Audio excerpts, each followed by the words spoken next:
This is Norman Vincent Peale. What I have in mind to do is to give a little discussion on this subject, how to make positive thinking work for you. Now, the best I can do is to tell you how it has worked for me and in the experience of a good many people whom I have met across the years. How positive thinking will work out in your own experience, of course, will be determined by your own personality, your own attitudes, and your own faith. But first of all, I think we've got to determine what is positive thinking. There are many definitions. I like to go at it by describing a positive thinker. And I would say that a positive thinker is an individual who sees every difficulty and who sees them straight, nor is he abashed or discouraged by them, because he knows that by the exercise of his own inherent strengths, he can meet any situation and overcome any problem. So that a positive thinker is a person who has not an egotistical attitude, but a substantial attitude of confidence. He also is a person who realizes the distinction between negative thinking and positive thinking. A negative thinker does a very dangerous thing. He constantly sends out into the world about him negative thoughts, and he activates the world negatively. There is a law known as the law of attraction. Like attracts like. Birds of a feather flock together, and thoughts of a kind have a natural affinity. So that the negative thinker, constantly sending out negative thoughts, makes everything around him negative in nature. And in the very nature of the case, he draws back to himself negative results. It's like a man I met on a plane one day. I didn't know him at all, but apparently he knew me because we hadn't gone very far on our journey from New York to Chicago before he said to me, "Why does everything go wrong with me?" Well, now, how in the world did I know? I'd never seen the man before. So I said, I'll tell you what, suppose you talk for about 15 minutes about yourself, and maybe we can come up with some kind of a suggestion. But he didn't talk for 15 minutes, he talked for about 45, and it was one of the most negative dissertations I ever heard. Finally, he put his hand down in his fist with a resounding blow, and he said, "I know why everything goes wrong with me. It's because I am wrong myself." And I said to him, "Well, brother, you certainly have had an insight, because it is a fact that if we are wrong in our thought pattern, we're going to make everything wrong. So therefore, if a person is negative, he attracts every negative impulse that there is about. And believe me, there are plenty of them about. Now, the positive thinker, on the other hand, he sends out positive thoughts, and he activates the world around him positively.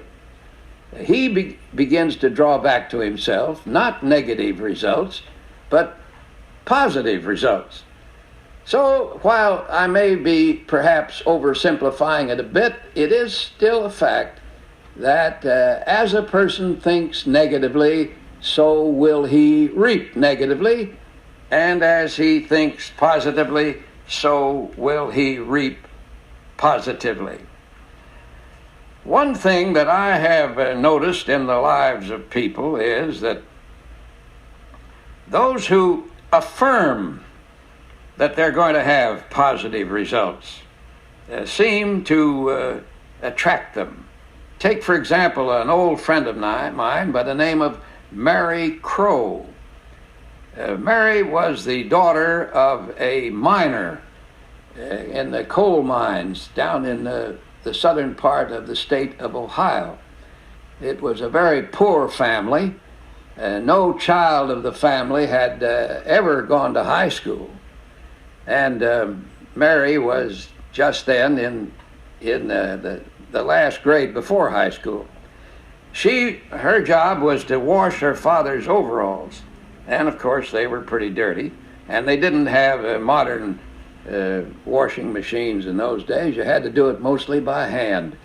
And she was sloshing her father's overalls around one night when all of a sudden a picture dawned in her mind. It was a college commencement on a beautiful college campus, and she was walking up to the platform to receive a diploma, graduating her from that college, and she was receiving it from the hand of the college president. That was an image formed in her mind. Now, nobody in her family had ever even dreamed of going to college before, but now she had an image. She had a goal. She knew that she was going to go to college and graduate. She constantly affirmed it every day. Then what happened? She began to be a very good student, an extra good student. And when finally came the night that she graduated from high school, the parish priest asked her to come to his office in the church.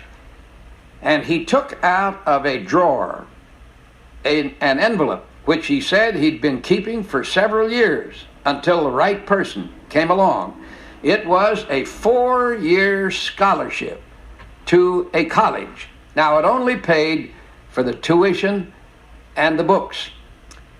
She would have to earn her way through from the standpoint of a place to live and food to eat and for her clothes.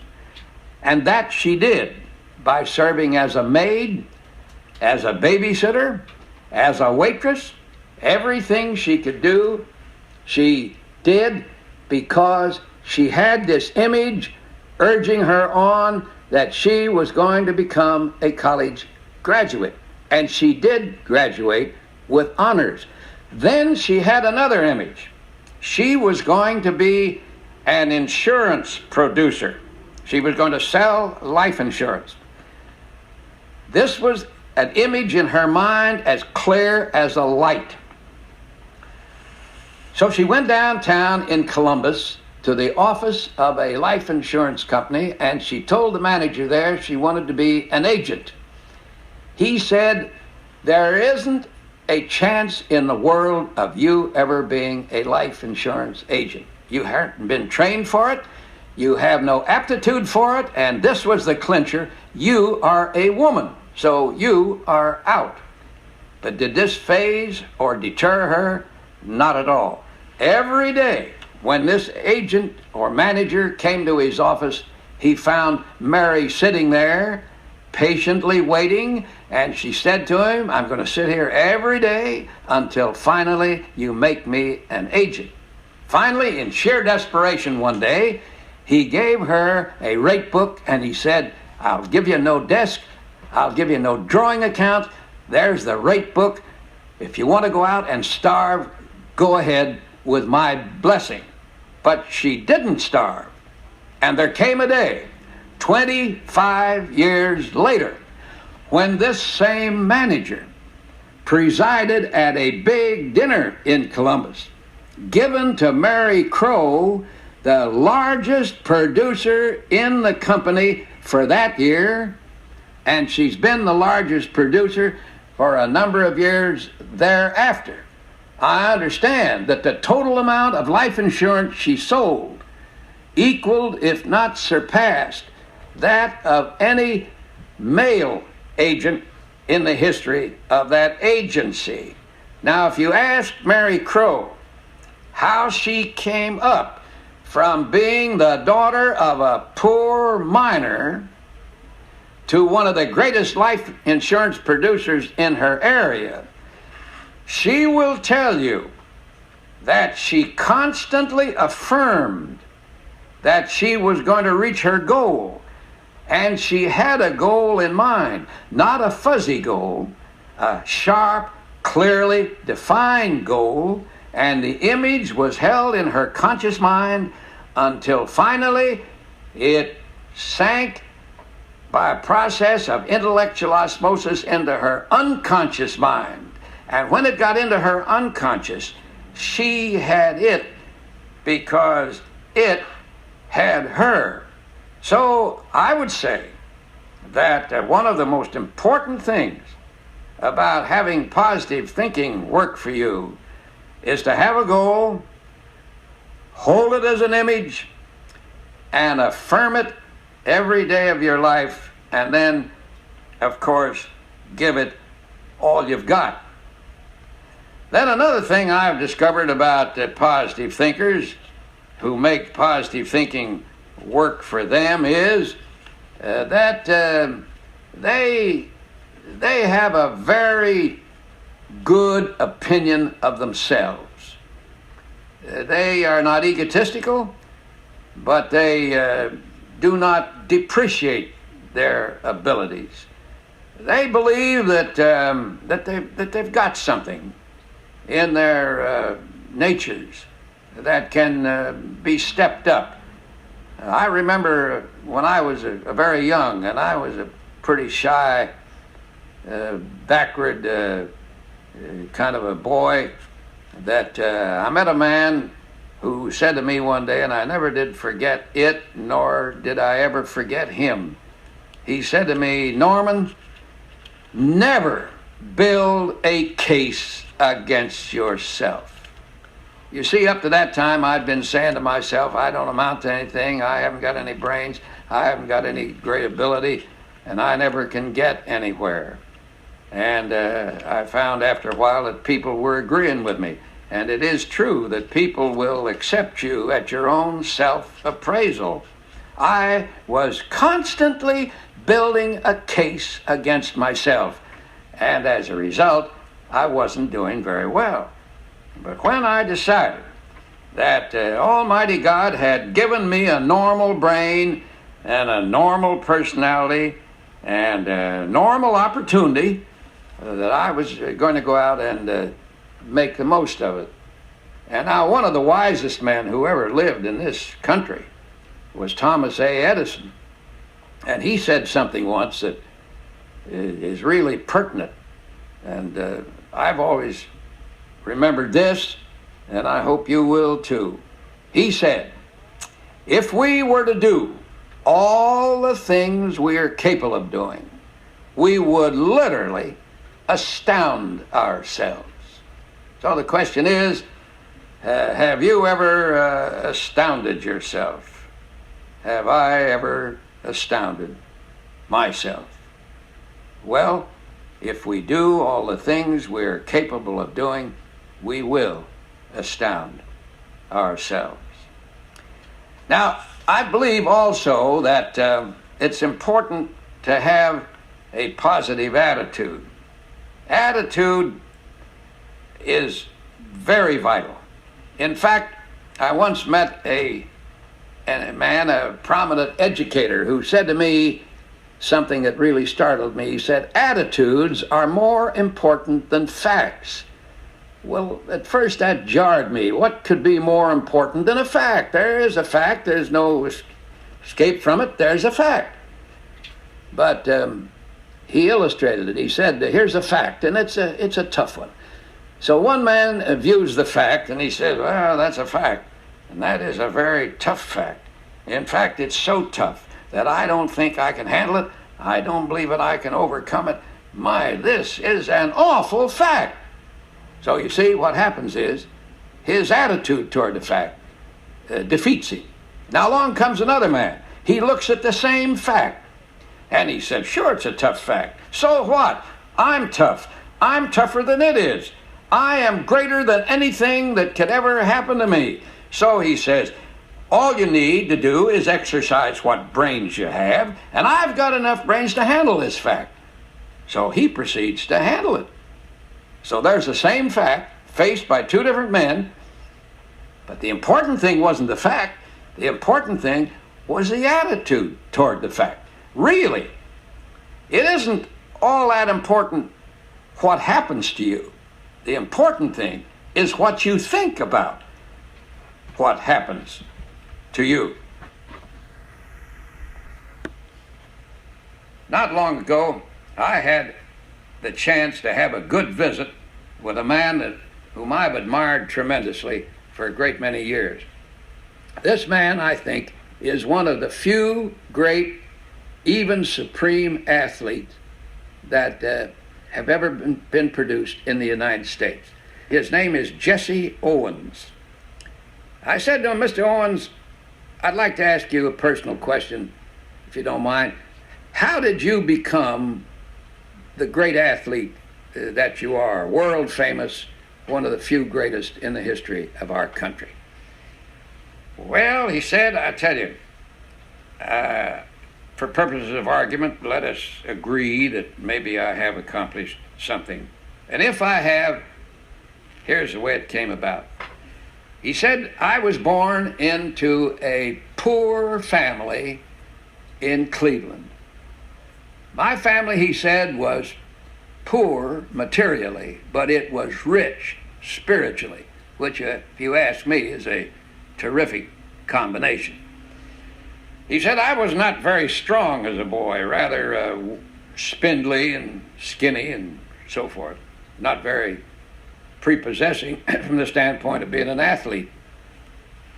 But one day in school, they had an assembly, and the speaker on that occasion was Charlie Paddock, who at that time was hailed by newspaper athletic writers as the fastest human being alive. I myself remember seeing Charlie Paddock run one time, and he was like greased lightning. Well, Charlie Paddock came out before this great audience of kids, and he looked them all over, and he said, do you know who you are? And then he proceeded to answer his own question. He said, I'll tell you who you are. You are Americans, and you are children of God, and you can do and be whatever you want to be if you want it badly enough to work for it and to have the attitude that will lead you to success in that field.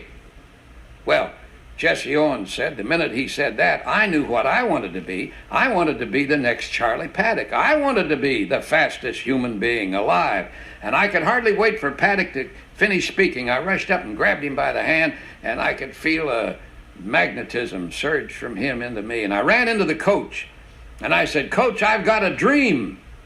I've got a dream. I want to be the fastest human being alive. And the coach said, well, now, Jesse, that's great to have a dream because you'll never go any further than you dream. But he said, in order to attain your dreams, you've got to build a ladder to your dreams. And then Jesse Owens said that the coach gave him a ladder of 4 rungs. The first rung of the ladder is determination. You'll never get anywhere unless you determine that you're going to get somewhere. The second rung of the ladder was dedication. That is, you've got to give it all you've got. Give everything to it. The third rung of the ladder, discipline. That is to say, you have to take charge of yourself and become master of yourself. But the fourth rung of the ladder, said the coach, was attitude. And while the first 3 rungs are of vast importance, vital importance, attitude was the most important.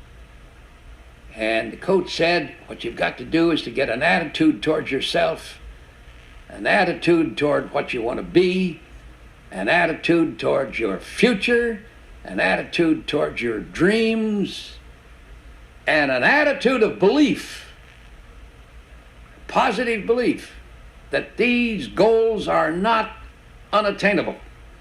Well, what happened? Came a day in Berlin when Jesse Owens ran off with most of the honors. Gold medals were his. He ran the 100-meter faster than any human being had ever run it, and similarly with the 220-meter. And his broad jump record lasted, I understood, for some 22 years. Now, here was a little boy out of a poor family with unpropitious circumstances. You wouldn't think, would you, that he could ever mount anything or ever get anywhere. But what happened to him? Why, his mind had an awakening. He had a really spiritual experience. He got to believing in himself and in his own future. And so he had a future. It's all what happens in your mind, in your attitudes, that determines what goes in this life. If you're a salesman, for example, this is so vitally important to you, I would think. I'm a salesman in a way. What is a salesman? He's a person who tries by the art of persuasion to impel a person to walk a road of agreement with him. Well, one night I was speaking to some 3,000 salesmen in Cleveland, Ohio. I well remember it was one of the coldest nights of the winter. And on this particular night, a high wind was blowing. Snow was drifting across Euclid Avenue when I went down to the theater where the meeting was to be held. We stopped in the car at a red light, and I could see across the street a gasoline station over which was a huge banner. It was flapping in this high wind. It had big lettering on it, and it was advertising some kind of lubricating oil. And here's what it said on the banner: a clean engine always delivers power. Well, you know, that struck me. And I thought to myself, I'm going down here to talk to 3,000 salesmen about the fact that you can utilize the mind to develop power by which you live a successful life. You might say I took that thing on the banner as my text. And I went down and I spoke to them and I said, you've got to get out of your mind all negative thoughts. You've got to have a healthy mind. You mustn't have any hate. You mustn't have any resentment. You've got to get rid of fear. You've got to get rid of anxiety. You've got to get rid of inferiority. You've got to have a clean mind, because only that kind of a mind will deliver the power that will make you a producer. And along that line I talked. Well, after I'd finished my speech, I went backstage, and in barged a young fellow in his 30s, I guess he was, great big fellow, and he threw his arms around me and he says, boy, do I like you. I said, well, that's great, but why so vociferous? He said, you know, I was sitting out there in that audience, utterly discouraged. Nobody could be lower than I was an hour ago. Now, he said, you talked about a person who was a failure. Well, you were talking straight to me. I have been a failure as a person. I've been a failure as a husband. I've been a failure as a father. I've been a failure as a salesman. On the totem pole, I have been way down near the bottom. But while you were talking about a clean engine always delivers power, or a clean mind always delivers power, I saw that that was my trouble, because my mind has been a mass of rottenness. That is, I've been full of fear, I've been full of hate, and every other kind of a thing, and self-doubt, and inadequacy, and inferiority. But while I was sitting out there in that audience, I decided I was going to let it all go. And I asked the good Lord to help me to have a clean mind. And all of a sudden, I felt a surge of power in my mind, and I know, without any doubt, from this minute on, I've got a picture of myself, he said, as going out there tomorrow, an altogether different man, and I'm going to succeed. Man, did he succeed. By the end of that year, he was the second man in his whole organization in point of sales, and for the last few years, he's been the undisputed top man. Now that is what positive thinking did for him, and it's what positive thinking has done for a great many other people. And I think that positive thinking can do that for you if you buy it. Really go for it and practice it and have what it takes to stick with it. Positive thinking won't work the first day necessarily, nor even the second day, nor even the third day, nor even the first month. But if you get yourself in a positive groove so that gradually you eliminate the negatives which have been habitual for so long, one of those days you'll have a breakthrough. And then life will be different and more wonderful and more successful than it has ever been before. I believe in positive thinking. I've been writing about it and talking about it for years, and I've seen it demonstrated in the lives of countless thousands of people. So I believe that if you've been having any trouble and not succeeding as well as you should, that you might be very well advised to become a practitioner of positive thinking, because it stands to reason, it only makes sense that what it's done for others, it can very well do for you. Henry Thoreau was one of the wisest men America ever produced. And he said, "Men are born to succeed, not to fail." And that is for sure. Once I was at a circus place and I saw a young man with a tattoo mark on his chest. I've often wondered why people would put tattoo marks on themselves anyway, but this one was the worst I ever saw. For tattooed into that young fellow's chest were these words, "Born to lose." Now, he had tattooed them not only into his flesh, but he had tattooed them into his mind. For in conversation with him, I found that he took the attitude that he never could do anything with himself, would never get ahead, never make a success. And I got to thinking, wouldn't it be a good idea to tattoo, not in your flesh, but in your mind, these electrifying words, "Born to succeed"? Ralph Waldo Emerson said, "Self-trust is the first secret of success." So if you learn to believe in yourself and to trust yourself and to hold images of success and to continue constantly to affirm success, then success is bound to come to you.